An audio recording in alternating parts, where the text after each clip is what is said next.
soy Pablo Rodero, soy el responsable del sistema EnPlus en España y ahora mismo también soy el presidente del EPC, que es el grupo de trabajo de Bioenergy Europe, la asociación europea que gestiona EnPlus a nivel mundial.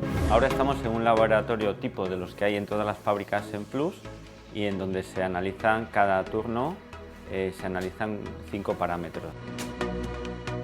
De cada lote se escoge una muestra al azar que se somete a distintas pruebas. Se tamiza para comprobar el peso de los finos. Se comprueba la consistencia del pellet sometiéndolo a un agitado enérgico. Se vuelve a pesar y se comprueba que mantiene sus dimensiones estándar. Se guardan muestras de todos los lotes para hacer en su caso las comprobaciones pertinentes.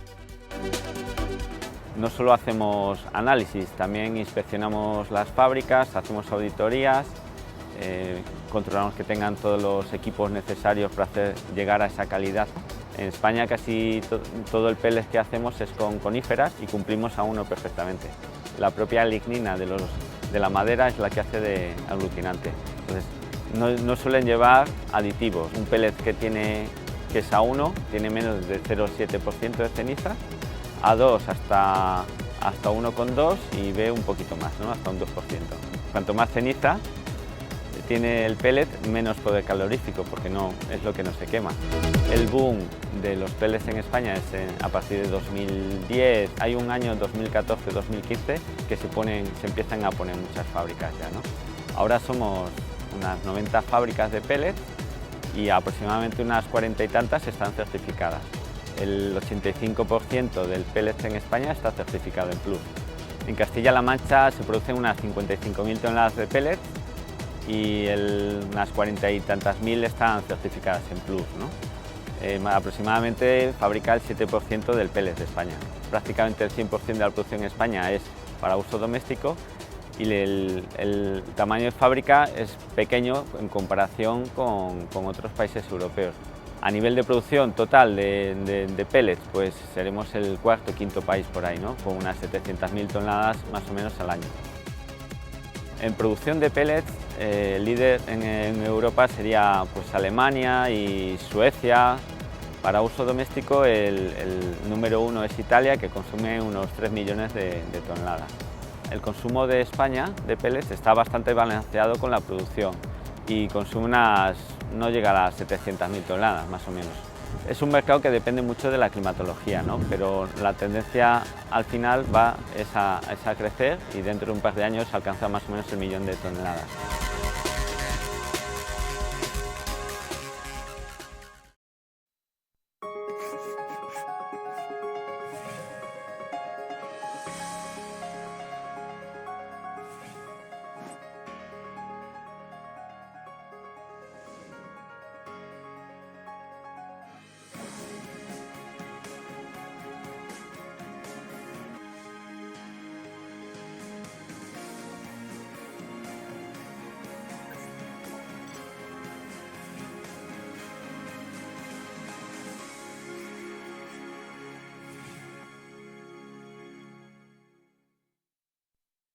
Muy bien, y comenzamos el segundo bloque con la doctora Dolores Hidalgo Barrio, que es investigadora de CARTIF, del Centro Tecnológico Fundación CARTIF, que es un centro tecnológico, es un centro de investigación aplicada, horizontal.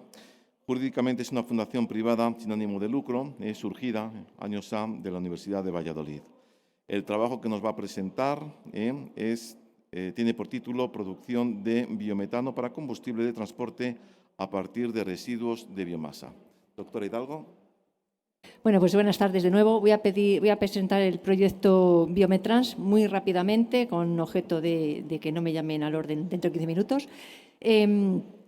Muy rápidamente, principalmente porque prácticamente las ponencias que tenemos, la mayoría de las ponencias que tenemos hoy en esta sesión son de este proyecto, son de socios del proyecto, con lo cual os van a enseñar, os van a mostrar diferentes aspectos de los aspectos de la parte técnica que hemos tratado. Es un proyecto que empezó en 2018 y acaba este año. Prácticamente la parte técnica acabó el año pasado, pero justamente con esta jornada aquí en Valladolid terminamos, digamos, damos fin a la parte también de divulgación del proyecto. en el que, como podéis ver en el mapa, participamos varios países de la región iberoamericana, desde Uruguay, con el Polo Tecnológico del Pando. Carmina, que ha presentado previamente, pertenece a este grupo. Está Perú, que también tiene una ponencia dentro de un rato, que es la Universidad Católica de Santa María. Por Colombia tenemos a la Universidad de Santander, que mañana presentará una ponencia sobre biohidrógeno. Y tenemos de México el CIATEG. También tenemos una presentación ahora a continuación de Óscar Aguilar, y participa el Grupo Serrano, que también tiene una ponencia. Yo os digo, estamos casi copando la sesión. Y por mi parte, pertenezco a Cartiz, que contó con Toro, que es una empresa de aquí de Valladolid, pues hemos colaborado. Y tenemos también la colaboración, aunque no son socios del proyecto, del Ingenio La Unión de Guatemala, que ha mostrado gran interés en lo que es aplicación del biometano para transporte. Muy rápidamente, bueno, ¿cuáles son los puntos de partida del proyecto? Son dos. Por un lado, sabemos cómo se produce biogás. La tecnología de producción de biogás es altamente conocida, es una tecnología madura. Eso lo tenemos por un lado. Y por otro, si no hay otra cosa que abunda en la región iberoamericana es biomasa de diferentes tipos. Entonces, claro, hasta un 30% de los residuos orgánicos son biomásicos en los países iberoamericanos. ¿Y por qué no juntar estos dos aspectos, estos dos puntos de partida? Digestión anaerobia para producir metano, en este caso, por un lado, y residuo biomasa lignocelulósica, por otro, para generar ese biometano que podamos utilizar después como combustible de transporte. Bueno, aquí os he querido poner simplemente un poco la división de las tareas para que veáis toda la dinámica que hemos seguido en la ejecución de este proyecto. Muy brevemente iré tarea por tarea. Tenemos una primera parte en la que se ha hecho un diagnóstico de los recursos de biomasa disponible en la región iberoamericana, con estudio país por país de una forma no muy profunda, pero por lo menos para dar una idea de lo que se dispone. Actualización del estado de conocimiento en el sentido de qué se sabe, de qué se está haciendo sobre biometano en la región iberoamericana. Se ha trabajado en el desarrollo de modelos logísticos optimizados para una serie de países, y la tarea 4 que aparece ahí es de implementación de tecnologías para producir gas natural renovable, biometano, que es quizás el corazón del proyecto. Y luego ha habido una serie de tareas como son realización de estudio de prospectiva, impacto ambiental, impacto socioeconómico y estudio de modelos de comercialización, porque no todo es desarrollo tecnológico. Ese desarrollo tecnológico tiene que llevarse a la sociedad y tiene que ser económicamente rentable, si no, no tiene futuro. Respecto a la primera tarea, diagnóstico de los recursos de biomasas disponibles, bueno, pues como el propio título dice, nuestro objetivo ha sido evaluar cuánta biomasa residual tenemos en Iberoamérica por país, teniendo en cuenta también criterios de sostenibilidad ambiental. No todo lo que tenemos lo podemos utilizar. Entonces, bueno, pues se han analizado diferentes corrientes biomásicas, cuánto hay. Como conclusiones de esta primera etapa, se sabe que se ha comprobado que, bueno, la hipótesis de partida se confirma, existe una gran disponibilidad de biomasa en toda la región iberoamericana, especialmente en las zonas tropicales, que el uso de la biomasa se limita principalmente a temas de calefacción y cocina en zonas rurales y en zonas industriales, pues para generar calor y energía eléctrica, que falta el desarrollo de normativas y regulaciones por parte de muchos de los gobiernos de la región que apoyarían la implantación de este uso de la biomasa. También se ha detectado falta de información en algunos de los países. Tener en cuenta que no estoy especificando porque esto hemos ido país por país por toda la región latinoamericana, entonces es muy complicado sacar conclusiones generales. Pero sí que se ha detectado muchos países en que no se sabe la cantidad de biomasa disponible que hay. Entonces, como conclusión, es que vemos que es necesario realizar análisis actualizados y contrastados para saber la cantidad de biomasa que hay por país. Como no me puedo extender mucho, os diré que toda la información de esta primera etapa está recogida en un informe que tenéis en esa dirección web, en la página web de CITEP, o sea, es de libre acceso para que lo podáis consultar. La segunda etapa, actualización del estado de conocimiento, como os he comentado antes. Bueno, pues aquí hemos querido ver qué se está haciendo, qué proyectos, principalmente qué proyectos hay en relación a la producción de biometano en la región iberoamericana. Y os digo que hasta ahora no muchos, menos de los que nos gustaría. Como conclusiones de esta etapa, bueno, se ha visto gran heterogeneidad en el desarrollo de proyectos, dependiendo del país. La región iberoamericana es muy grande, con idiosincrasias totalmente diferentes, entonces la forma de enfocar el tema del uso de biometano es muy diferente. En algunos países se está prácticamente empezando con el biogás, o sea, entonces es muy complicado encontrar un hilo común. Hay grandes diferencias de unos países a otros. Aunque la tecnología, por lo menos la del biogás, es madura, falta gran implementación y desarrollo de proyectos. Hay mucho a nivel pequeño, a nivel piloto. A nivel grande no hay tantos como debería haber, teniendo en cuenta la cantidad de biomasa que se dispone, no solo biomasa lignocelulósica, también residuos orgánicos. El uso principal del biogás que se está dando ahora se centra en la producción eléctrica. No hay prácticamente, quitando muy contados casos, utilización de ese biogás como biometano como en el sector de la automoción. Destaca el uso de biogás a partir de desechos sanitarios y, bueno, el upgrading de biogás, todo lo que es depurar ese biogás para quitarle CO2 y generar el biometano, pues es una tecnología que todavía está bastante poco establecida de forma general en la región iberoamericana. Con lo mismo, podéis encontrar en este informe que os pongo ahí en esa dirección web, pues el documento en el que hemos recogido pues, todos los proyectos que hemos detectado en este sentido. Tercera tarea, pues desarrollar esos modelos logísticos de biomasa. Aquí nos hemos centrado en 6 países. Aquí ya no hemos ido por todos los países de Latinoamérica, uno por uno, como hemos hecho en los informes anteriores, pero nos hemos centrado pues, un poco en los países participantes o colaboradores del proyecto, seleccionando las corrientes biomásicas claves en cada región e intentando analizar cómo se pueden implantar modelos de logística para estas corrientes. Como conclusiones, bueno, se ha visto que sí que es posible implementar modelos logísticos en aquellas zonas de mayor producción de biomasa, sobre todo en las zonas que mayor interés económico generan a los gobiernos locales. Bueno, en el caso del estudio se ha hecho, tengo que decir que se ha hecho, obviamente, estamos hablando de biometano, con lo cual nos hemos centrado principalmente en las zonas donde se puede implantar plantas de biogás, que es el primer paso antes de obtener plantas de digestión anaerobia, que es el primer paso antes de obtener ese biometano. Aunque la tecnología es eficiente, pues necesita un plan logístico que muchas veces se tiene la tecnología, pero cómo llega esa biomasa, cómo llega esa materia orgánica a la planta no es un problema resuelto y hace que fracasen proyectos que a priori podrían tener bastante éxito. Con lo cual, como conclusión hemos sacado que dado que quizás la parte de logística puede representar entre un 60 y un 80% del gasto total de estos proyectos para la generación de biogás, pues es importante que antes de hacer cualquier proyecto a gran escala, la parte de logística quede totalmente bien analizada y bien cerrada. Como en los casos anteriores, pues tenéis aquí el documento. En este caso está dividido en dos partes. Entonces, bueno, lo podéis encontrar en la web de CITEB, donde se recogen estos 6 modelos logísticos.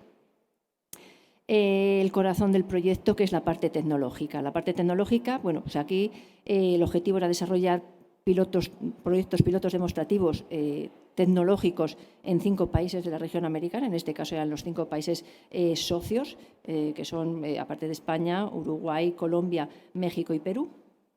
Entonces, lo que se ha hecho es comparar tecnologías para desde la corriente lignocelulósica o la corriente biomásica residual generar ese biometano.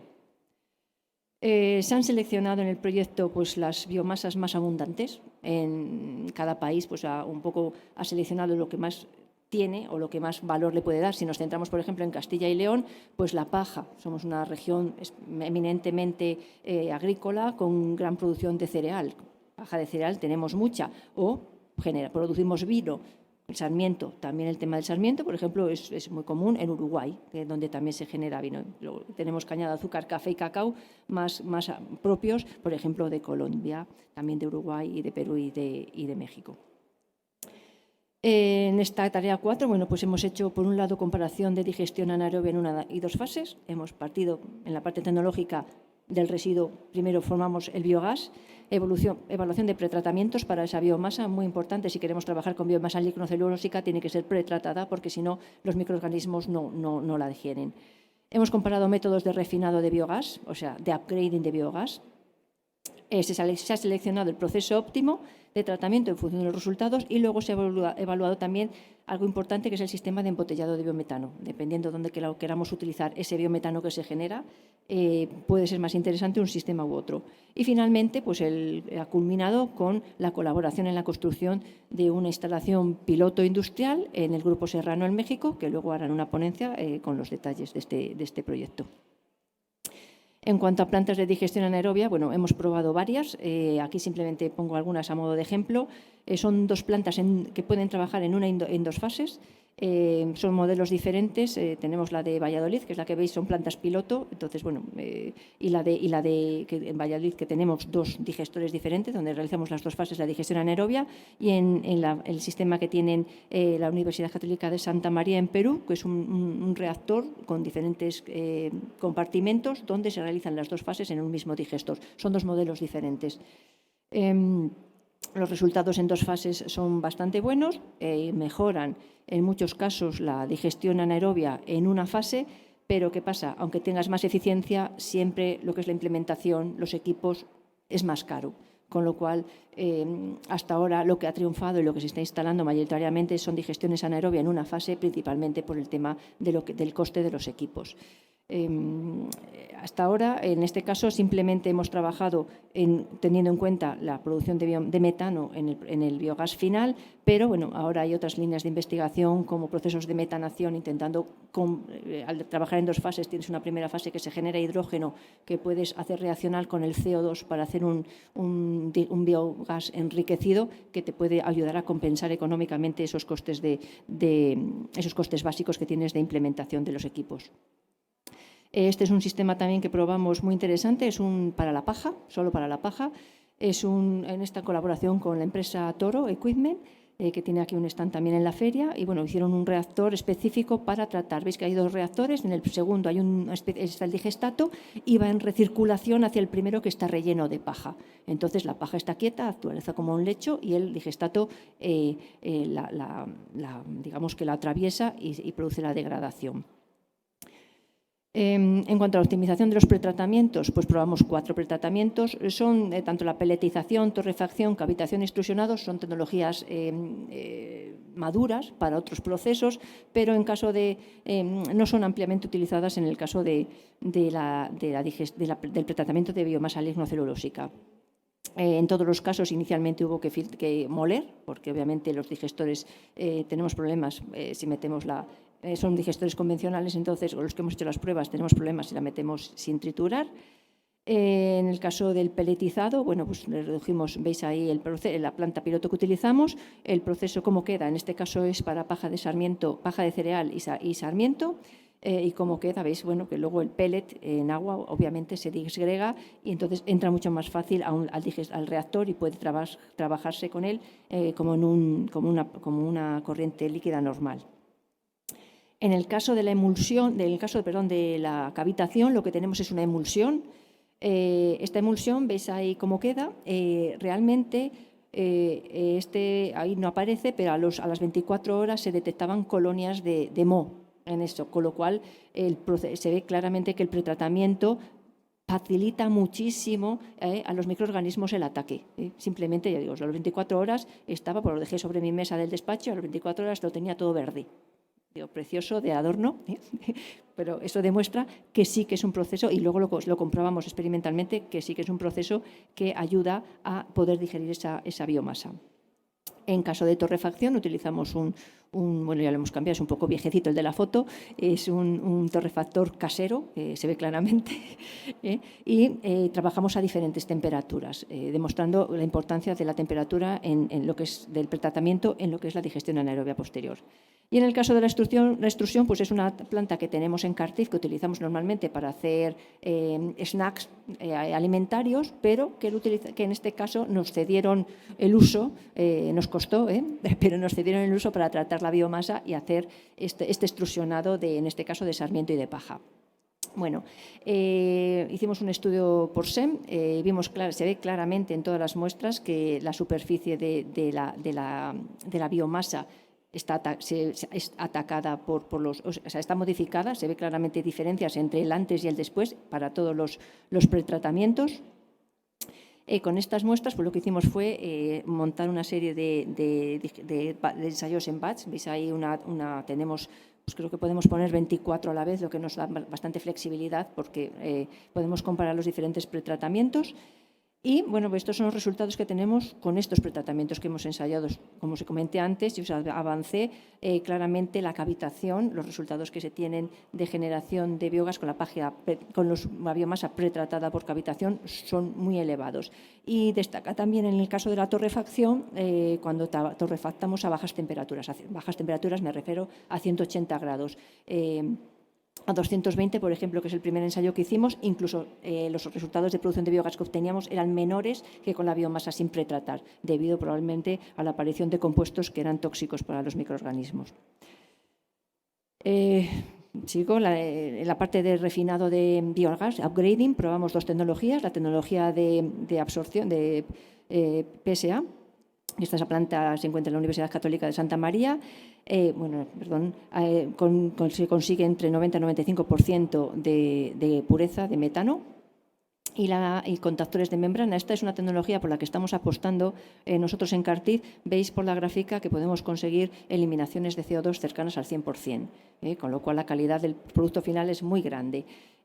Actualmente, esta es una planta de laboratorio, actualmente estamos construyendo una planta para el tratamiento de 50 metros cúbicos hora, que vamos a instalar en una azucarera, en Acor, aquí en Castilla y León también, y bueno, que es una planta piloto disponible para testarla en diferentes siempre conectada a un digestor anaerobio para probarla. Entonces, bueno, os veis que los resultados son muy buenos. Esta tecnología, no sé si la conocéis, se utiliza principalmente en alimentación para gasificar bebidas. Entonces, nosotros en vez de meter el CO2 en una corriente, lo que hemos hecho es quitarlo. Entonces, es la misma tecnología, pero cambiando el concepto. Y los resultados pues, son bastante buenos. Y ya, esto no me voy a entretener mucho porque hay una presentación específica ahora. Culminamos, gracias al Grupo Serrano que ha colaborado en el proyecto, pues con una planta ya piloto grande, casi prácticamente industrial, o industrial pequeña o piloto grande, en México, en la que se hizo una codigestión de purín porcino, restos de cosecha y lactosuero, realizados por CIATEC, los ensayos en colaboración con el Grupo Serrano. Entonces, bueno, y aquí podéis ver el Grupo Serrano, para no lo conoceréis, bueno, es un grupo de empresas que tiene pues empresa láctea, tiene agricultura, tiene ganadería y tiene una empresa logística que se dedica al transporte con camiones de todos sus productos. Entonces, obviamente, es un clarísimo ejemplo de economía circular donde todos los residuos agrícolas del campo, los residuos, las excretas porcinas de la ganadería y el lactosuero de sus empresas lácteas, de su industria láctea, son tratados y se generan un biometano que alimenta, como veis, los camiones con los que reparte esos productos, con los que transporta esos productos. Con lo cual, el ciclo es perfecto y la verdad es que es un caso de éxito. Veis, por ejemplo, un detalle de las botellas que alimentan esos camiones. Y una gasinera, que antes hablabas, aquí la llamamos gasineras para diferenciarlas de las típicas gasolineras, pero bueno, todos nos entendemos, para los vehículos de la propia instalación alimentarse con ese biometano generado. Y bueno, pues toda esta información también está en un informe al que podéis tener acceso. Bueno, luego pues lo que os comentaba antes, ya muy rápido, todas las partes, estudio de prospectiva, impacto ambiental, impacto socioeconómico y modelo de comercialización, que se ha recogido en 4 informes que tenéis disponibles, metéis el título y podéis acceder a él, en que se tratan todos estos aspectos para no solo tener en cuenta la parte técnica pura y dura, sino todos los aspectos económicos y sociales que son los que van a decantar al final el éxito de un proyecto de estas características. Y bueno, pues ya para terminar, pues los aspectos más, los que hemos aprendido de este proyecto que termina ahora, bueno, pues que el interés científico por el tema de proyecto, que es el biometano como tal, pues no solo no ha disminuido, que muchas veces empiezas un proyecto y cuando lo acabas ha pasado de moda con lo que estabas investigando y te quedas con unos resultados que son poco aplicables. En este caso, pues el boom del biometano ha surgido durante el proyecto, con lo cual toda la información que hemos obtenido creemos que puede ser muy válida y muy útil. Las nuevas políticas energéticas que hay pues tienden a utilizar el uso de gases renovables, principalmente el biometano y el hidrógeno verde. Por eso, por lo que los conocimientos adquiridos pueden ser muy interesantes de cara a enfocar estas nuevas políticas. Y bueno, y quizás el principal éxito es la colaboración que hemos tenido con el Grupo Serrano, que nos ha permitido materializar, en este caso, el sistema de PSA, que es el que se ensayó en la Universidad Católica de Santa María, en una planta industrial. Y nada más, gracias por vuestra atención. Has hablado muy bien de la parte tecnológica, está muy claro, pero no has mencionado los costos que implica cada uno de la obtención de cada producto, de cada etapa. ¿Está contemplado en el informe al final cuánto es la ventaja, la comparación con especialmente con los combustibles fósiles? Tanto en ese detalle no, sí que hay un informe, no he entrado en detalle por el tema del tiempo, hay uno de los informes sí que aborda la parte económica de los procesos. Entonces, en algunos casos sí que incluimos, de los que tenemos, sobre todo los hechos a mayor escala, sí que tenemos el coste que supone este tipo de tecnología, ese tipo de producción del biogás, en este caso de uso del biometano en combustible de transporte. No tengo ahora los datos de memoria, pero si consultas los informes que he puesto el enlace ahí, en la parte económica sí que se hace un estudio, no muy en profundidad, pero que te puede dar unas pinceladas de hacia dónde van la tendencia con estas tecnologías. Es sobre los contactores de membrana que que vais a validar a escala más grande para el tema de upgrading. ¿Qué diferencia hay con las membranas que se usan actualmente? Sí. Aparte de, entiendo que la presión, ¿no? Porque me parece ver que la presión es mucho menor. Vamos a ver, una membrana convencional de upgrading es gas-gas. Son fases gases. En los contactores de membrana tenemos una fase gas, que es el biogás, y una fase líquida, que por absorción se lleva el CO2. Entonces, la ventaja que tenemos es que las presiones pues, son mucho menores. Trabajamos unos 3 bares, con lo cual la presión es mucho menor. La desventaja que tenemos una corriente líquida que tenemos que regenerar para su ciclo completo, su ciclo en circuito cerrado.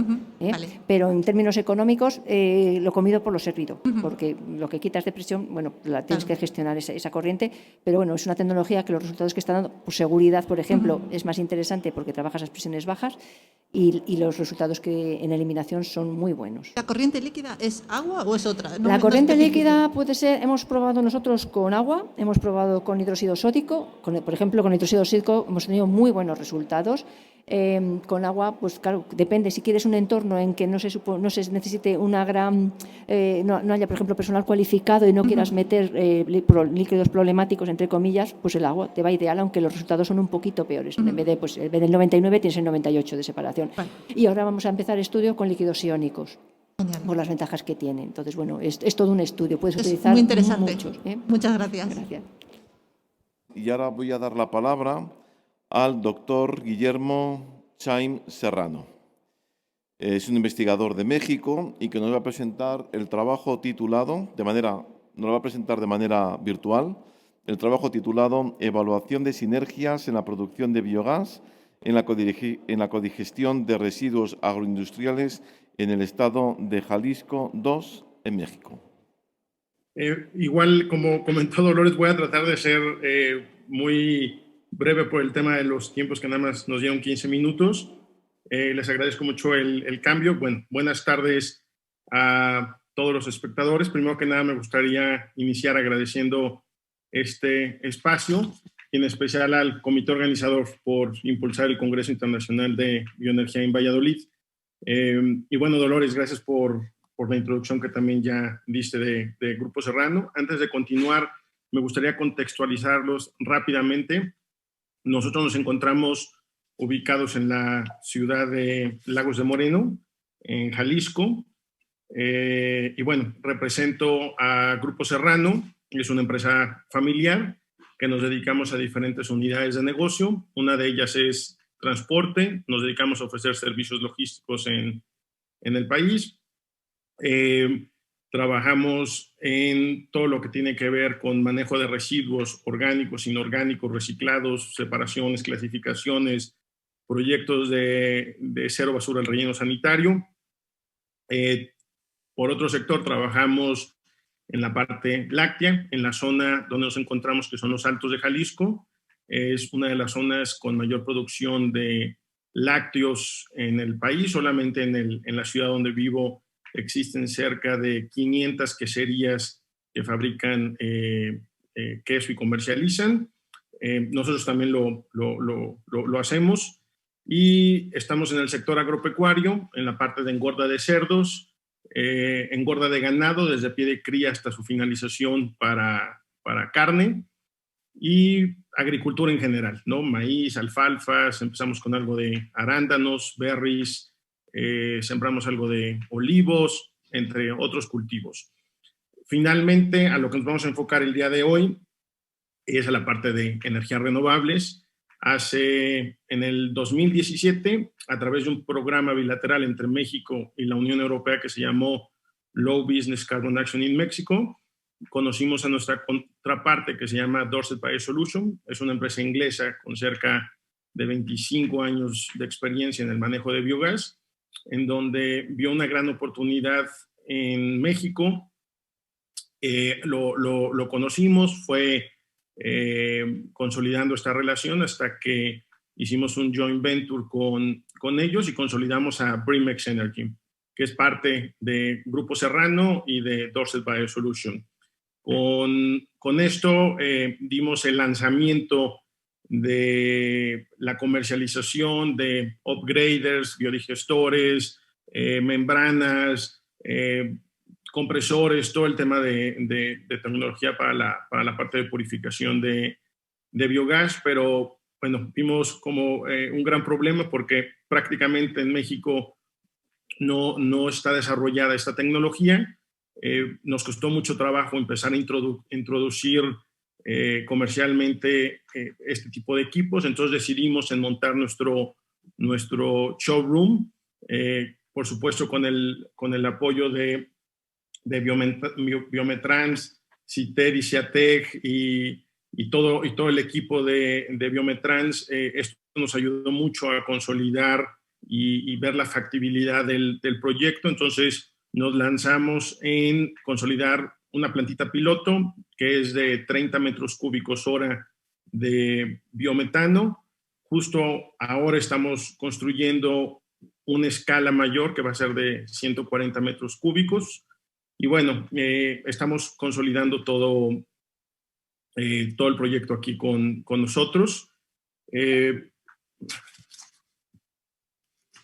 Y bueno, me gustaría compartirles rápidamente algunos facts and figures de aquí de México. Según las cifras más recientes, la generación de residuos orgánicos en el país, hablando específicamente en lo que son residuos orgánicos habitacionales, alcanza cerca de 50 millones de toneladas diarias, añadiendo los residuos agropecuarios, de la industria alimenticia, que puede alcanzar hasta 92 mil millones de toneladas, entre otros residuos. El manejo de estos residuos en México es prácticamente inexistente, convirtiéndose en una fuente de contaminación dispersa en el país. ¿Qué significa eso para nosotros?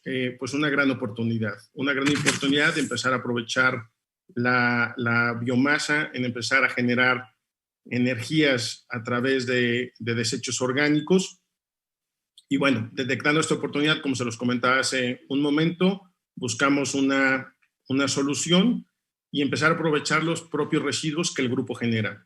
Actualmente estamos procesando cerca de 300 toneladas diarias. Es un mix de biomasa entre desechos porcícolas, ganaderos, agrícolas y lactosuero. Adicionalmente, añadimos nopal, que es un producto que nos ayuda a complementar la biomasa cuando hay escasez, cuando los cerdos están pequeños y necesitamos nivelar los volúmenes. Y nos ha dado un resultado muy interesante, muy rápido de crecer, muy barato y con una buena capacidad de producir biogás. Y actualmente estamos produciendo cerca de 10,000 metros cúbicos de biogás cada 24 horas. Y el biogás es aprovechado en diferentes líneas. Tenemos una línea de aprovechamiento que es producción de energía eléctrica. Estamos justo arrancando con 499 kilowatts de producción de energía eléctrica que le vamos a estar inyectando a la red a través de un suministrador calificado aquí en México. Y en la parte de biometano para uso vehicular, entre la planta piloto y la escala que estamos haciendo, bueno, vamos más o menos a sumar unos 180 metros cúbicos de biometano por hora. Y lo que hemos estado haciendo es que la empresa logística del mismo grupo ha estado comprando tractocamiones quinta rueda nacidos en gas natural. Actualmente ya tenemos 2, 3 tractocamiones y todas las camionetas de 3 toneladas, pick-ups, que son a gasolina, las hemos estado convirtiendo a gas natural para poder aprovechar este combustible que actualmente ya estamos generando. Hablando sobre el marco legal, ha sido un camino largo, pero sin embargo lo tenemos en este momento ya consolidado. En la parte eléctrica está muy claro el camino que tenemos que seguir, que son estos microgrids de no pasarnos de 4,99 kilowatts hora.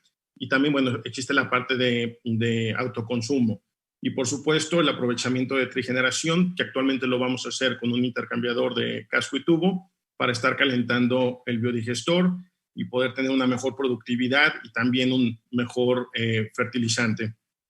Nuestro objetivo como grupo es sustituir los combustibles fósiles por un combustible que se produce localmente, que es competitivo, que es renovable y que es una fuente de energía de nuestros propios desechos, que actualmente estamos ahorrando cerca de un 50% al costo de los hidrocarburos fósiles que se venden en este país. Y la parte de los biofertilizantes, como también somos agricultores, pues nos vienen muy bien porque los estamos reincorporando a nuestra propia agricultura y la finalidad es hacer una migración de una agricultura química por una agricultura más orgánica y por supuesto hemos visto un aumento de productividad ingresando y añadiendo este tipo de biomasa ordenadamente, por supuesto.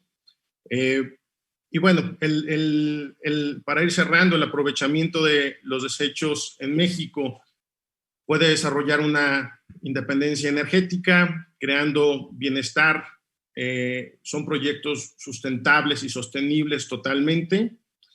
Y esto impacta directamente a los pequeños, medianos productores, agricultores, ganaderos y por supuesto a la población en general.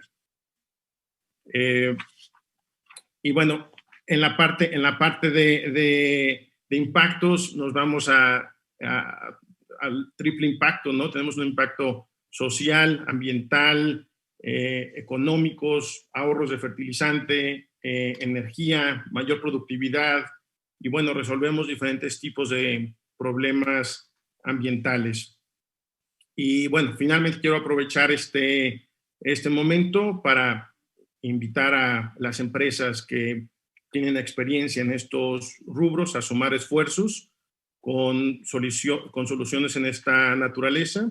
Por supuesto, estamos abiertos en realizar sinergias, joint ventures, que podamos colaborar en conjunto. Y bueno, pues muchísimas gracias por su atención. Les dejo mis datos. Ahí está nuestra página de internet, que es brimexenergy.com.mx y mi correo directo por cualquier duda, comentario que se pueda tener al respecto. Muchísimas gracias. El doctor Raúl Tauro. Hola Guillermo, muy buenas tardes. Hola, ¿qué tal? Bueno, en primer lugar, excelente tu presentación. Me da mucho gusto ver que en México existe un caso tan exitoso. Te quisiera preguntar cuál fue la barrera más grande con la que se encontraron cuando empezaron a desarrollar este proyecto y cómo la solucionaron. Claro que sí. Pues mira, nos encontramos de todo.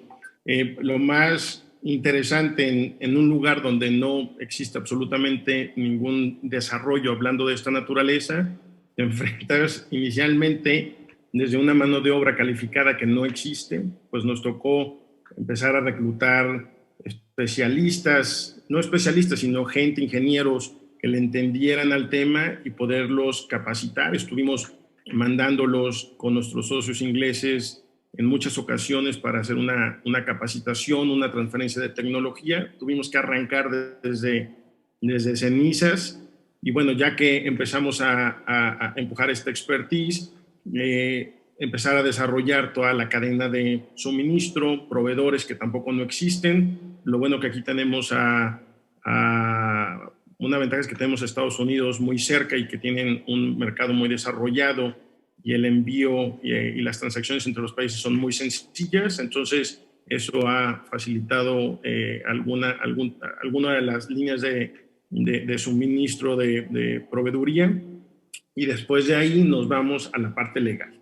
Sinceramente fue un reto impresionante, hablando desde la parte eléctrica, porque en este país han existido muchos cambios últimamente en temas regulatorios y bueno, encontramos un caminito muy claro que es la parte de hacer microgrids de 499. Ya actualmente, después de 12 meses de trámites, tenemos nuestros permisos de interconexión y conocemos lo que tenemos que hacer. Y en la parte del biometano, eso yo pienso que fue el reto más interesante porque somos la primera empresa privada que solicita un permiso para la producción de biometano en este país. Entonces, no existe una expertise entre la autoridad, que literal hemos tenido que ir de la mano con ellos para ir modelando esa regulación. Tiene muchas ventajas también, pero actualmente ya hay una claridad de qué instituciones tienen que otorgar los permisos para la producción, comercialización, almacenamiento, distribución, cuando es con ruedas, inyección a los ductos de gas natural.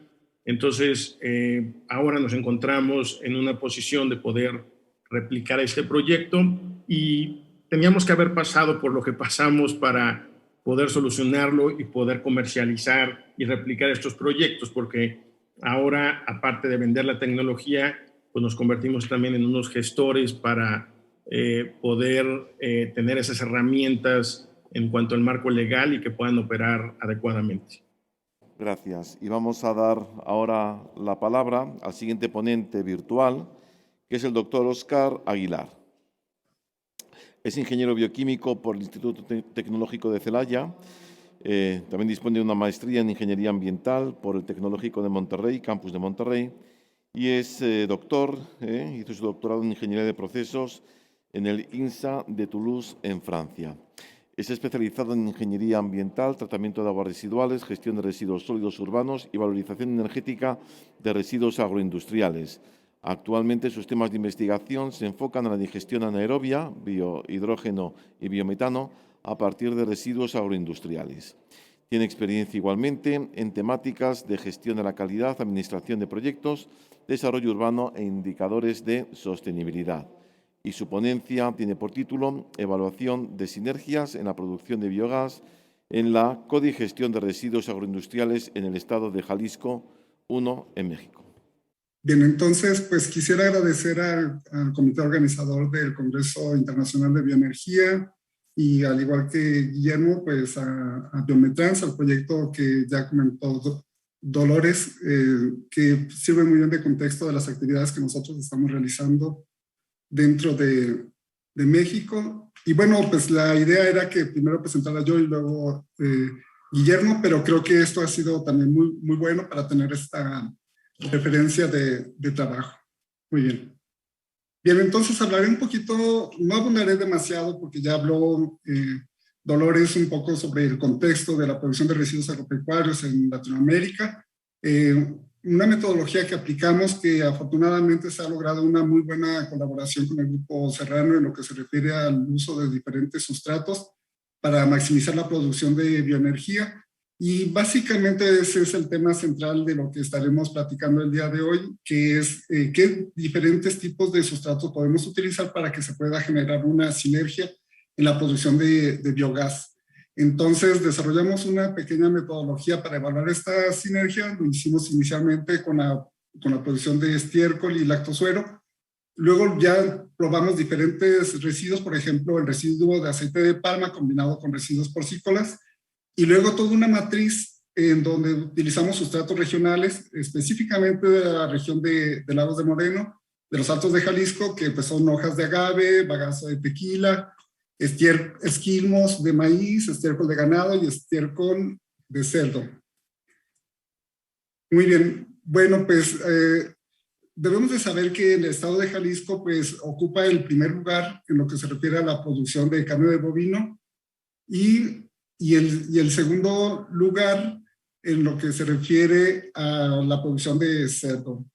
También el estado de Jalisco es el primer productor de huevo y el primer productor de leche. Así es de que estas ventajas que tiene el estado de Jalisco, pues también no lo hemos comentado ni resaltado mucho, pero en un trabajo que estamos por concluir, pues se ha hecho también un diagnóstico de cómo está la situación en los cuerpos de agua en lo que se refiere a la carga orgánica procedente de este tipo de actividades. Lo importante es de que pues ahora, ubicando la región aquí de los Altos de Jalisco, como podemos ver, en todo el estado de Jalisco, el 29.8% de la región es agrícola. Entonces, aquí este es un espacio que podemos nosotros evaluar diferentes sinergias que se pudieran generar entre diferentes tipos de residuos. Y bueno, pues sabemos que en la región de Tepatitlán y en la región de San Juan de los Lagos, que están alrededor de Lagos de Moreno, como ya lo comentó Guillermo, pues están pues dominando mucho la producción de grano de maíz forrajero, de alfalfa, de pastura, de agave. Entonces, la pregunta de investigación que nosotros hicimos es ¿qué tan factible es poder generar sinergias con el manejo de este tipo de residuos? Entonces, lo que hicimos simplemente, pues, básicamente es evaluar el potencial metanogénico de estos residuos. Entonces, establecimos un protocolo que, bueno, ya lo tenemos desarrollado junto con otros proyectos en lo que se refiere a la caracterización y estandarización de la producción de metano en pequeñas botellas, utilizando equipos de AMPTS de producción de metano y otros modelos comerciales que están disponibles. Entonces, el primer diseño de experimento que realizamos pues, fue básicamente evaluar una codigestión. Entonces, usamos botellas donde se utilizó 100% lactosuero y luego disminuyendo su proporción e incrementando la de residuos porcícolas, estiércol de cerdo, hasta llegar al 100% de lactosuero. Para poder estandarizar, pues se hizo la caracterización de biogás y la determinación de metano y hacer la proporción de litros, de normolitros de metano que se producen por unidad de materia seca volátil de los residuos. Entonces, estandarizamos mediante un método adaptado que es este tipo de, conocido como bumpers. Entonces, ahí se puede identificar lo que es la fase lag, lo que es la velocidad de producción máxima y el rendimiento máximo de biogás. Entonces, en el primer ejercicio que hicimos, como les estoy comentando, pues lo hicimos con el lactosuero y los residuos porcícolas. Hicimos una simulación de cómo estaría en teoría la producción de biogás haciendo la combinación de estos residuos. Y bueno, pues si nosotros hacemos un corte por cierto tiempo de retención, entonces podríamos saber una línea base de producción de biogás. En los experimentos que desarrollamos, pues nos dimos cuenta que teniendo este corte, como les estaba comentando, a diferentes tiempos, pues vimos que efectivamente se generó, en el caso del lactosuero y los residuos porcícolas, una sinergia significativa en la proporción 50% de residuos porcícolas y 50% de lactosuero. A diferentes tiempos de retención o días del experimento. Esa misma metodología entonces la aplicamos con otros tipos de residuos y pues vimos que en el caso de la palma de aceite o residuos de palma de aceite de la producción de este tipo de productos en el sur de México, sí se complementó con productos de otra región y encontramos que el 75% de proporción de la materia volátil que se dispone con respecto a los residuos porcícolas, que sería del 25%, es donde obtuvimos la mayor producción de biogás. Entonces, a diferencia de los residuos porcícolas y lactosuero, pues encontramos que esta es una alternativa de combinación. Nuestra idea es que tengan los diferentes productores de biogás, como es el caso del Grupo Serrano, que al tener su biodigestor, pues se da con un enfoque más de bioreactor, donde se pueda, en lo que sea posible, pues gestionar esta producción y, como bien lo comentó Guillermo, pues en función de la disponibilidad temporal que se tiene de los diferentes productos de la zona, pues se puede estar favoreciendo la combinación de los residuos y maximizar la producción. Entonces, en el diseño de experimento que desarrollamos más complejo, pues utilizamos diferentes residuos regionales que ya mencioné, y por cuestiones de tiempo, pues únicamente me voy a limitar a resaltar esta sinergia que los marco aquí como entre comillas, porque en realidad lo que hemos obtenido es de que más que maximizar la producción de biogás, lo que se logró es, en este caso, de combinar hojas de agave con estiércol de cerdo, es la R-Max que se facilita. O sea, es una combinación bastante aceptable en lo que son las etapas tempranas de la codigestión. Pero el rendimiento de producción de biogás en realidad no se vio notablemente favorecido. Entonces, estos son otros de los aspectos que debemos de tener en consideración. Entonces, ¿qué proporciones son las que pueden maximizar la producción de biogás y qué efectos son los que puede tener una codigestión? Y que, bueno, pues esto pueda ser aprovechado en la gestión de un biodigestor. Bien, entonces, en lo que se refiere a las conclusiones que tuvimos de este trabajo, es de que la combinación de residuos de 50% de materia seca volátil de lactosuero con estiércol de cerdo produce una evidente sinergia.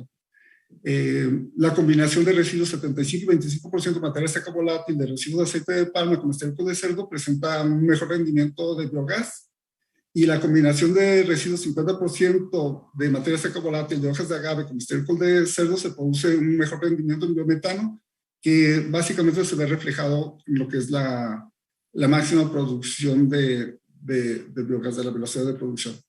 Actualmente estamos trabajando con una combinación tripartita de lactosuero, nopal, excretos de cerdo, con esa misma metodología, y en resultados preliminares tenemos que en realidad la combinación lactosuero-nopal es la que está generando la mayor producción. Está teniendo esta sinergia 50% lactosuero y 50% nopal, una sinergia tan significativa como la que vimos en lactosuero y excretos de cerdo. Bien, entonces, pues estos son algunos de los resultados que hemos obtenido en el transcurso de estos últimos 3 años. Y bueno, no me extendí demasiado en lo que se refiere a los trabajos que se han estado realizando en estas actividades con apoyo de Biometans, pero bueno, aquí pongo la referencia de lo que ya comentó Dolores, que se puede encontrar en la página de CITED. Y un trabajo de investigación desarrollado por Enrique de Cervantes, un estudiante de maestría, que hizo toda una exploración con sistemas de información geográfica que tiene este plus en lo que se refiere a cómo podemos nosotros, no solamente con el enfoque energético de la biomasa, sino también cómo podemos, a través del aprovechamiento de esta biomasa, evitar que esta materia orgánica llegue a los cuerpos de agua. Que pues en el caso de México sí tenemos una situación bastante compleja en lo que se refiere a la eutroficación de nuestros cuerpos de agua. Pues muy bien, creo que tuve bastante aprovechamiento del tiempo y creo que pues podemos dar espacio a diferentes preguntas que pudieran tener, que les agradeceremos. Ahí están esos datos de contacto. Les saluda Juan Gaibor de la Universidad Estatal de Bolívar de Ecuador. 2 preguntas, doctor, tenga la bondad. La primera es, ¿a qué alturas sobre el nivel del mar hicieron ustedes las investigaciones que están planteadas, especialmente con la utilización del lactosuero? Y la segunda pregunta, doctor, ¿cuál es la disposición final que tienen los digestatos de las diferentes mezclas que ustedes han realizado? Y si han realizado caracterización físico-química de los digestatos producidos. Muchas gracias. Muy bien, pues muchas gracias por las preguntas. Y bueno, La región de los Altos de Jalisco se encuentran a una altura aproximada de 1.700 metros sobre el nivel del mar. Aquí en Guadalajara estamos a 1.500 metros, entonces es 200 metros de diferencia, entonces es más o menos a esa altitud. Y luego en lo que se refiere a la caracterización de los digestatos, sí hemos hecho esa caracterización, mucho con el enfoque de saber que estos nutrientes pues llegan a los cuerpos de agua y luego pudieran entonces, una vez ya tratados, aprovecharse, como bien lo comentó Guillermo, como fertilizantes o abono natural. Entonces, sí tenemos datos de la composición del digestato y básicamente pues hicimos la caracterización de fósforo, nitrógeno y la relación de carbono. Y voy a dar la palabra ahora al siguiente ponente, que es el doctor José Godofredo Peña Dávila, procedente de Perú, y cuyo trabajo tiene por título su presentación, Evaluación y caracterización de recursos locales de biomasa disponibles, económica y socialmente utilizables en Perú. Muy bien, muy buenas tardes. Como lo dijo Adrián, lo que vamos a exponerles es una experiencia que tenemos dentro del proyecto Biometrans de que habló Dolores en la evaluación y caracterización de recursos locales de biomasa en Perú. Nosotros tenemos estas fuentes de residuos orgánicos o biomasa, como ven ustedes, y claramente destaca que es la actividad pecuaria y la actividad agrícola lo que más aportan con recursos de biomasa. Con mucha menor aporte ya viene lo que es agroindustria, los residuos domésticos y finalmente los residuos forestales. En total, si sumamos todos estos residuos que tenemos nosotros, disponemos de más de 86 millones de toneladas de residuos al año. Y actualmente el uso que se tiene, los residuos del sector pecuario, fundamentalmente estiércol, por ejemplo, se incorporan otra vez a la agricultura como fertilizantes o en algunos casos se les quema. En la parte agrícola, los rastrojos se utilizan para alimentos de animales, para hacer compost u otros fertilizantes y también se les quema. Y los residuos agroindustriales como el lactosuero de que hablaba Oscar, frutas de descarte, etcétera, muchas veces van a botaderos o se disponen en el sistema de alcantarillado. Los residuos domésticos igual van a botaderos o van a rellenos sanitarios y mucho de lo que es el residuo forestal simplemente se quema o se utiliza como leña. Una alternativa a este manejo de los residuos orgánicos sería lo que es el biogás. No es el tema hablar de los biodigestores, pero pueden ver ustedes ahí en la pantalla la investigación que se viene haciendo, los trabajos que se vienen haciendo. Tenemos biodigestores como este de acá, de 1 metro cúbico, el mismo biodigestor acá trabajando con calefacción, porque en la región, acá nosotros tenemos una radiación de 700 watts, una potencia más o menos, promedio. Entonces utilizamos esa radiación solar para calentar el biodigestor y poder mejorar su rendimiento. Este es un biodigestor, por ejemplo, instalado, ustedes saben, en Perú tenemos los Andes y hay poblaciones a bastante altitud. Acá estamos a 4.250 metros sobre el nivel del mar, trabajando con lo que es residuos de camélidos sudamericanos, alpacas sobre todo. Bueno, esos son biodigestores de tamaño mediano. Aquí estamos trabajando con alperujo, o sea, residuos de la actividad olivícola. Este es un biodigestor mediano de 10 metros cúbicos. Acá tenemos otros biodigestores de 1 metro cúbico con doble cámara. Y esa es una alternativa que nosotros pensamos que podemos utilizar para aprovechar los residuos orgánicos. Ahora, actualmente los residuos domésticos nos presentan algunas dificultades legales para poder emplearlos. En el caso de los residuos forestales, el alto contenido de lignina que tienen, como investigamos en el proyecto Biometrans, hace que tengamos que buscar algunos tratamientos que podrían ser tratamientos térmicos o tratamientos químicos, y los que más se adaptan para poder utilizarlos en el biogás serían lo que es los estiércoles, sobre todo de vacuno y de pollo, y en lo que son residuos agrícolas, los que vienen del cultivo del arroz, del maíz, la caña de azúcar, el algodón y el espárrago. Si nosotros hacemos un ejercicio de cálculo, ¿no?, y consideramos que podríamos colocar plantas de biogás de 1000 metros cúbicos de tamaño aproximadamente, que las tenemos en el país, pero son la minoría, la gran mayoría que tenemos son pequeñas de 1 metro cúbico, 5 metros cúbicos, 10 metros cúbicos.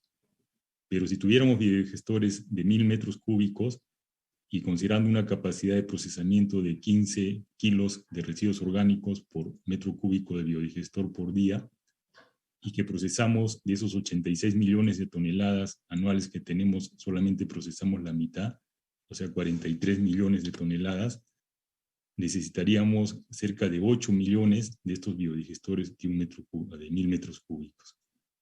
Y si nosotros asumimos que cada uno de estos biodigestores de 1000 metros cúbicos de capacidad requiere o genera un empleo permanente para que una persona opere y mantenga esa planta, podríamos generar cerca de 8 millones de puestos de trabajo. Es un ejercicio mental, o sea, de cálculo analítico, lo entiendo, pero en nuestro país somos 33 millones, la población del Perú es 33 millones, y el impacto que podríamos lograr sería tremendo, ¿no?, en la parte social. Este es el potencial metanogénico que tenemos, ya un poco más desagregado en base a los residuos que hablábamos hace un momento, que son los que vemos más factibles, el estiércol de pollo o de vacas, y los residuos agrícolas más importantes. Esta es la cantidad de biogás que podríamos producir al año. Y aquí hemos analizado ya el poder calorífico que podríamos generar, considerando si el biogás que producimos tuviera un poder calorífico de 26 megajoules por metro cúbico normalizado, que es el valor que manejamos normalmente acá con el biogás que producimos, y a partir de estos residuos de que hablábamos en la primera diapositiva, que son 86 millones de toneladas al año, este es el potencial de producción que tendríamos, ¿no? 564 petajoules de energía al año. Pero como decimos que solamente vamos a procesar la mitad de estos 86 millones de toneladas, podríamos generar la mitad de este valor de acá, que son 282 petajoules de energía al año. Y este número es interesante porque si avanzamos un poco más y consideramos, por ejemplo, acá, ¿no?, esta es la oferta interna bruta de energía que tenemos en el Perú, o sea, con nuestros propios recursos, sin considerar el petróleo que podríamos importar, etcétera, etcétera. Nosotros, como ven ustedes acá, dependemos mucho del gas natural. El 50% de nuestra oferta interna viene del gas natural, pero el biometano, que es el biogás purificado, es un equivalente al gas natural, ¿no? Es idéntico, solo que es un combustible renovable, ¿no? No es un combustible fósil, sino que es un combustible renovable. Y bueno, en menor medida tenemos el petróleo, el carbón, y antes teníamos una fuerte influencia de la hidroenergía, pero ahora, desde que utilizamos el gas natural de Camisea, ha cambiado nuestra matriz energética y dependemos más ya del gas que de la energía hidráulica.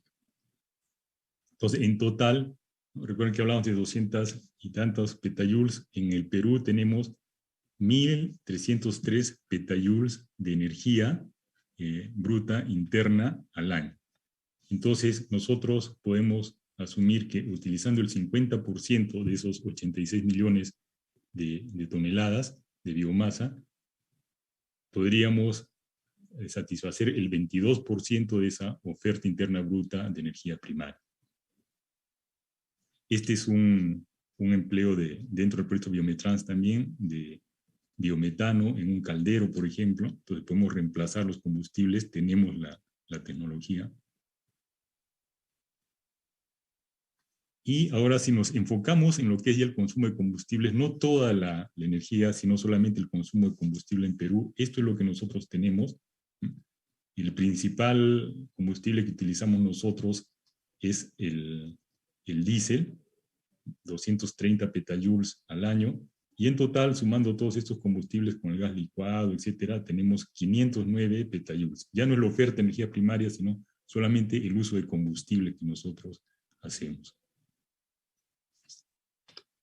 Y entonces podríamos llegar también a la conclusión de que con el uso del biogás, o sea, produciendo el biogás, nosotros podríamos abastecer a un poco más de la mitad de la demanda nacional de combustibles. Finalmente, uno puede pensar que técnicamente es viable, ambientalmente es viable, socialmente es viable porque generamos puestos de trabajo, pero económicamente ¿es viable o no? En nuestra situación sí es viable. Este es un análisis que hemos hecho nosotros con el diésel, el gas licuado de petróleo, el gas propano, el gas natural y el biometano. Entonces, este es el costo que tenemos nosotros según la unidad. Este es el poder calorífico. Aquí, como estamos usando biometano y ya no biogás, por eso ha subido el poder calorífico a 36. Y este es el costo energético, o sea, cuánto nos cuesta producir un gigajoules de energía en dólares americanos. Entonces, ustedes pueden ver que el diésel es el más caro y es el que más utilizamos actualmente en Perú. Luego viene el gas propano, el gas natural de Camisea, que es nuestra principal fuente de energía actual, y luego viene el biometano, a precios competitivos. O sea, económicamente, producir biometano es también una opción. No es, digamos, inviable económicamente, sino que sí, es viable también la producción y uso del biometano. Bien, entonces, ¿cuáles serían las conclusiones a las que podríamos llegar después de este análisis que hemos hecho? Que la producción de biogás a partir de la biomasa que tenemos en Perú es una alternativa económicamente viable y ambientalmente viable también, porque estamos reemplazando combustibles fósiles por combustibles renovables, el biogás o el biometano, que podríamos generar cerca de 8 millones de puestos de trabajo utilizando solamente la mitad de esos residuos de biomasa que tenemos, y que podríamos sustituir un poco más de la mitad de los combustibles fósiles que actualmente estamos utilizando en Perú, y de esta manera disminuir el impacto ambiental negativo que tiene el uso de estos combustibles fósiles. Eso sería todo lo que me gustaría compartir con ustedes. Muchas gracias. Juan Gaibor, de la Universidad Estatal de Bolívar de Ecuador, les saluda. Tenga la bondad, doctor, ¿han comparado ustedes los costos en relación a otras fuentes de energía consideradas renovables como la hidroeléctrica, la eólica, la geotérmica, o solamente le han comparado en función del combustible fósil? Muy bien. Vean, acá la eléctrica y la eólica más que todo la utilizamos para generar electricidad. Entonces, como en este caso estamos hablando de una función térmica, por eso citamos el poder calorífico, no le hemos comparado con electricidad, digamos, de agua hidráulica ni con eólica, porque sí, el costo definitivamente de quemar el combustible, producir electricidad en un generador y después alimentarla va a ser mucho mayor en electricidad que la hidráulica o que la eólica. Pero en el caso de calor, sí, ¿no? O sea, somos competitivos con la hidráulica y con la eólica. Le habla José Calle de la Universidad Agraria La Molina. Considerando que en el Perú la agricultura es bien atomizada, igual que la producción pecuaria está atomizada por todos lados en pequeñas parcelas, ¿cómo es que pretende acopiar todo eso para una producción más masiva? ¿Y cuáles serían las áreas pecuarias o agrícolas que usted enfrentaría? Gracias. Muy bien. Sí, como hizo también Dolores, como explicó Dolores en la primera presentación de este bloque, la parte logística en realidad es de la complicada, ¿no? Por eso yo les decía, si hacemos un ejercicio de análisis, porque entiendo, ¿no? Nosotros, como bien dice, no tenemos acá fondos grandes, el minifundio predomina. Entonces, la parte logística es la que dificultaría un poco ese modelo que estamos presentando acá nosotros. Por eso es que hablamos de trabajar con la mitad, ¿no? O sea, decimos, no vamos a poder aprovechar al 100%, solamente la mitad de esos 86 millones estaríamos trabajando. Aparte que los mismos agricultores reciclan parte de del estiércol o de sus rastrojos.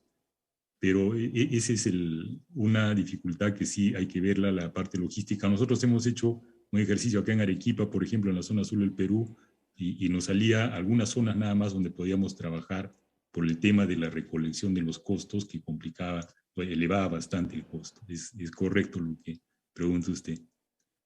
¿Y qué sector de la industria es la que usted recomendaría usar biodigestores? Nosotros, por ejemplo, hemos trabajado muy cerca con la agroindustria. Acá, por ejemplo, se trabaja mucho con el procesamiento de productos lácteos porque tenemos más de 1 millón de litros al día. Entonces, esa imagen del caldero que veían ustedes, por ejemplo, tratamos de que las empresas lácteas utilicen sus propios residuos para generar este combustible y poderlo utilizar.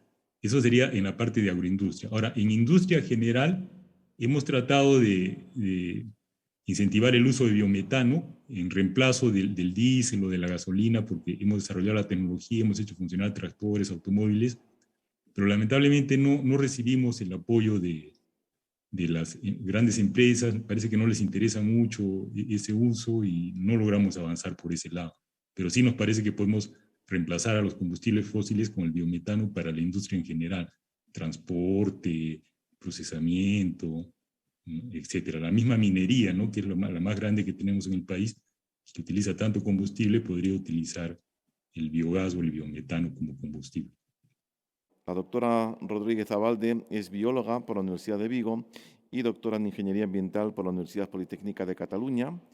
Desde el año 2006 trabaja en la valorización de residuos y generación de gases renovables.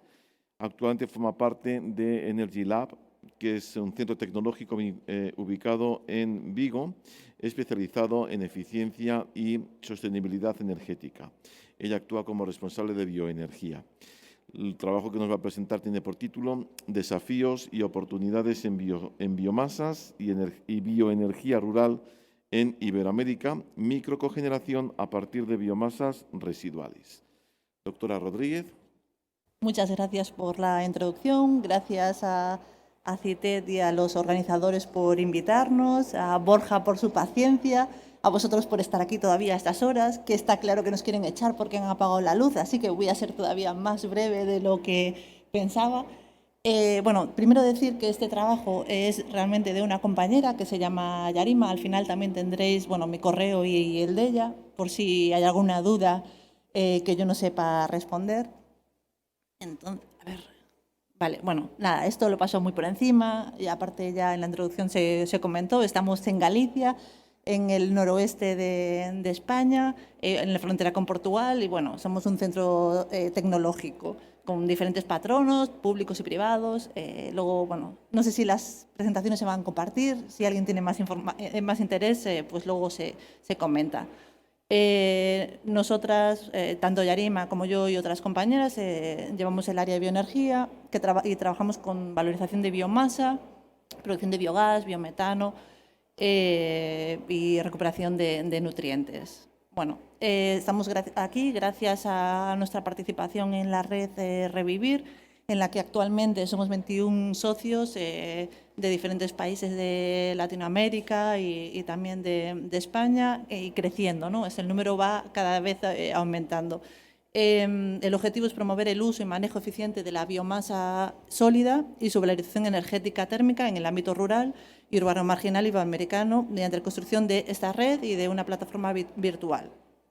Bueno, entrando así un poco en detalle en el contexto que ya es conocido por todo el mundo, pues en las últimas décadas, con el uso masivo de los combustibles fósiles debido a la elevada industrialización, pues hay una subida de costes de la energía, hay un elevado impacto medioambiental y cada vez los recursos son más limitados. Luego también, por ejemplo, decir que en el caso de luego del impacto, las toneladas de CO2 cada vez también son más caras. Si no me equivoco, creo que está a 60 euros la tonelada en este mes de septiembre. Entonces, se hace cada vez más necesario buscar otras fuentes de energía renovables más sostenibles, ¿no? Pues entre ellas está la biomasa, con la cual se puede generar, pues, por un lado, energía térmica y, por otro lado, energía eléctrica.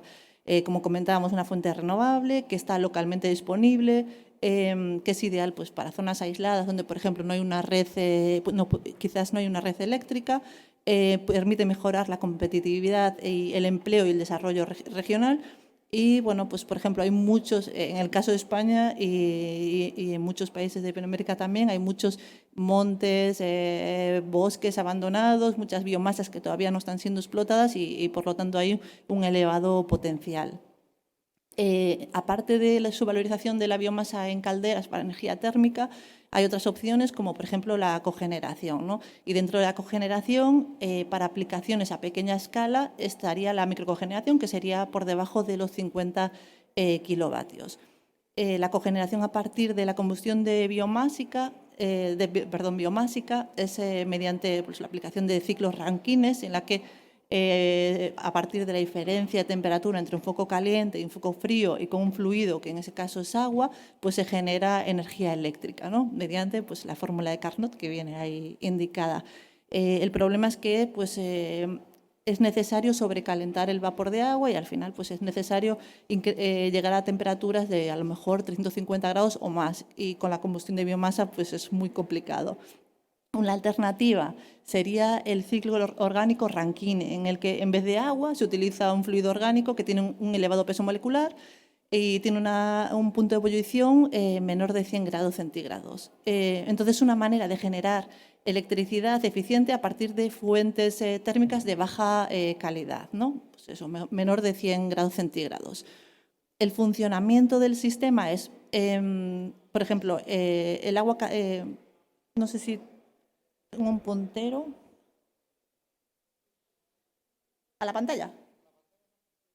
Ah, vale, bueno, no funciona nada. Bueno, el agua caliente de la caldera sería la flecha roja, es lo que transmitiría la energía térmica al fluido orgánico de trabajo, que haría que aumente la temperatura y la presión. Este fluido orgánico iría al expansor, donde se generaría mediante una turbina la energía eléctrica, y luego ese fluido pues, se condensaría pues, en el condensador gracias a un aerorefrigerador en este caso, y volvería otra vez a repetirse el ciclo. Si además se instala un precalentador, como en este caso, pues se podría aprovechar parte del calor después del expansor, de ese líquido, de ese fluido orgánico, y así pues calentar el fluido orgánico después de la condensación y pues hacer un sistema todavía más eficiente. Pues el objetivo de este trabajo fue, por un lado, evaluar la viabilidad de biomasas residuales agrícolas no valorizadas hasta el momento en España, y también de matorral. Fueron restos de poda de vid, de kiwi y de tojo, para su uso como combustible renovable. Por otro lado, también queríamos estudiar la viabilidad de aplicación de la microcogeneración como un sistema de valorización energética mediante un ORC, el ciclo orgánico Rankine que hemos visto anteriormente, acoplado a una caldera de biomasa. Entonces, bueno, aquí podéis ver un poco los pellets que se han estudiado en este proyecto. El tojo es una planta característica que tenemos en Galicia, de hecho es el escudo de muchas equipaciones deportivas, es un arbusto con muchos pinchos y flores amarillas que se comen las cabras y que actualmente pues, no se usa para nada más, ¿no? Bueno, luego la vid y el de kiwi. Y además se estudiaron también, bueno, se hicieron los ensayos con pellets de pino para tener un material de referencia. Aquí podéis ver la planta de microcogeneración que hemos utilizado. Por un lado está la caldera policombustible de 60 kilovatios, el aerorefrigerador, que lo que hacía, bueno, es un intercambio aire-agua que ayuda a enfriar la temperatura del agua, que luego se utilizaba como foco frío en el sistema del ORC. Y luego pues, podemos ver el ORC, que está diseñado pues, por Enerbasque, una empresa española, para ser utilizado con temperatura con energía térmica de baja temperatura. Aquí vemos un poco las características, la potencia eléctrica máxima, que era en torno a 4 kilovatios, la potencia térmica nominal de entrada 50 kilovatios, aunque la caldera era de 60. El fluido de trabajo, bueno, tiene ese nombre extrañísimo, pero es un hidrofluorocarbonato. El rendimiento eléctrico mínimo es de 7,5 y el térmico mínimo en torno a 83%. Vale, bueno, los ensayos se basaron fundamentalmente en variar solo las condiciones de disipación, es decir, variar las temperaturas del foco caliente entre 82 y 98 grados. La temperatura del foco frío se mantuvo prácticamente constante, solo varía un poco en función de la temperatura exterior, porque el aerorefrigerador que veíamos antes pues cogía el aire a temperatura ambiental. Y esos son los cálculos que se llevaron a cabo: rendimientos eléctricos brutos, el rendimiento térmico y el rendimiento de cogeneración, que era realmente el rendimiento eléctrico neto, teniendo en cuenta la bomba de recirculación de ese fluido orgánico, y el rendimiento térmico. En cuanto a los resultados, a la caracterización físico-química de las diferentes biomasas estudiadas, podemos, así resumiendo, observar que en cuanto a humedad son todas bastante similares a las astillas de pino, excepto en el caso de los peles de kiwi, que sí que tienen un poco más de humedad. Sí que quizás habría que reseñar o recalcar que en cuanto a cenizas, sí que todas las biomasas no valorizadas actualmente en comparación con las astillas del pino tienen muchas más cenizas, lo cual podría llevar, habría que analizar si se podría generar algún problema por sinterización, por fusibilidad de las cenizas. Entonces, es algo que sí que tendríamos que controlar, aunque el porcentaje tampoco es elevado. Y luego, en cuanto al poder calorífico, pues están más o menos son similares a las astillas del pino, siendo el de tojo, el de la planta típica gallega, el que tiene un mayor PCI, muy parecido al de referencia. Aquí vemos los resultados de la potencia eléctrica neta. Vemos, por ejemplo, la potencia eléctrica neta en función de la diferencia de temperatura entre el foco frío y el foco caliente. Al final, se han hecho 4 ensayos, uno con cada biomasa, pero lo que se puede ver es que realmente son 4 repeticiones casi de lo mismo. Al final, al ORC le da igual. Si le metes pino, le metes tojo, le metes vid, con tal de que la caldera aporte ese agua caliente a una temperatura constante, o a la temperatura que tú le fijas, le da igual lo que metas. Como si metemos, no sé, yo qué sé, pues una silla. Si al final tiene un buen PCI, pues, y conseguimos calentar el agua, el resto es secundario. En cuanto al rendimiento eléctrico neto, pues pasa lo mismo. Se han estudiado también 3 ciclos por cada uno de los materiales, y se han conseguido pues rendimientos en torno a entre 8,37, 8,4 y 9,5%. Esto es la caracterización del ORC en un caso concreto, en el caso del pino, pero que podría ser cualquier otro. Y aquí vemos, por ejemplo, que la potencia eléctrica bruta pues, ha sido de 3,85, la neta de 3,31 kilovatios, el calor útil producido de 34,47 y los rendimientos, por ejemplo, el eléctrico neto de 9,45, que es muy cercano al máximo que se puede alcanzar con el ORC, que no sé si lo comenté antes, pero estaría entre el 7, que era el mínimo, y 10, que es el máximo. Y la eficiencia de cogeneración, 96%. Esto solo del ORC, eso quiere decir, porque hay un rendimiento térmico de 86%. Eso quiere decir que la temperatura cuando teníamos el condensador, hacía falta agua fría para poder condensar ese líquido de trabajo, ¿no? Pues si esa agua que se ha calentado, en vez de llevarla al refrigerador, por ejemplo, la metemos en un serpentín, pues podríamos aprovechar ahí esa energía térmica. Entonces, la eficiencia global del ORC es un 96%. Vale, como conclusiones, pues las biomasas residuales todas son aptas para la combustión, y de todas ellas el tojo parecía la más viable porque tenía menos humedad y mayor PCI. Esto es evidente, las diferencias de temperatura entre el foco caliente y el foco frío influyen de modo significativo, ¿no?, en los resultados obtenidos, en la generación de esa energía eléctrica. Los rendimientos y potencias eléctricos obtenidos se aproximan a los máximos del equipo, que comentábamos que era 10, y está en torno a 8 o 9%. Y en las condiciones empleadas se pueden obtener rendimientos de cogeneración próximos al 96%. Por lo tanto, la microcogeneración se perfila como método idóneo para la valorización energética de esas biomasas residuales seleccionadas, convirtiéndolo en una opción a tener en cuenta para el abastecimiento energético a pequeña escala. Por si alguien me lo pregunta, si no, ya lo digo, porque seguro que tú tienes un montón de preguntas. Una opción que sería muy interesante sería, por ejemplo, en la caldera, en vez de utilizar el agua caliente, se podría utilizar los gases de combustión. Entonces, la eficiencia sería todavía mayor. Tu foco caliente en vez de utilizar el agua la utilizas para otras cosas, para otras demandas térmicas que tengas, no pierdes nada de eficiencia metiéndolo ahí. Podríamos utilizar, que eso lo hemos hecho en un banco motor, podríamos utilizar los gases de combustión. Entonces tu proceso sería mucho más eficiente. Pero bueno, eso lo hemos hecho en otro proyecto. Entonces, bueno, por si alguien me lo preguntaba, ya está respondida la pregunta. Si tenéis alguna duda más, bueno, aquí estamos las dos. Si os la puedo resolver, genial, y si no, pues sería para Yarima. Muchas gracias.